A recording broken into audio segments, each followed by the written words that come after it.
শোকে বিপর্যস্ত না হয়ে যে কোনো পরিস্থিতিতে আল্লাহর প্রতি কৃতজ্ঞতা ও সর্বোচ্চ ধৈর্য প্রদর্শন করতে মাইলস্টোনে নিহত শিক্ষার্থীদের পরিবারের প্রতি আহ্বান জানিয়েছেন বাংলাদেশ জামাতে ইসলামীর নায়েবে আমির অধ্যাপক মুজিবুর রহমান। বুধবার উত্তরার দিয়াবাড়িতে বিমান দুর্ঘটনায় নিহত পরিবারের সদস্যদের সঙ্গে সাক্ষাৎকালে এসব কথা বলেন তিনি নিহতদের পরিবারের কাছে পর্যায়ক্রমে যান এবং একান্তে তাদের সঙ্গে কথা বলেন এবং সান্ত্বনা দেন।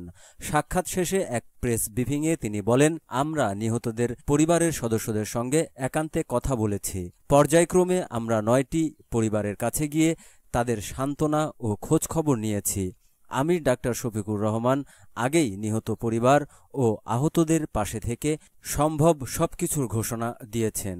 সেই ঘোষণা অনুযায়ী আমরা আহতদের চিকিৎসার জন্য অর্থ ও চিকিৎসক প্রেরণ করেছি। দুর্গতদের জন্য যা করা দরকার আমরা সাধ্যের মধ্যে সবকিছুই করব। তিনি নিহত ও আহতদের তালিকা প্রস্তুত করে সংশ্লিষ্ট প্রয়োজনীয় ক্ষতিপূরণ দিতে সরকারের প্রতি জোর দাবি জানান।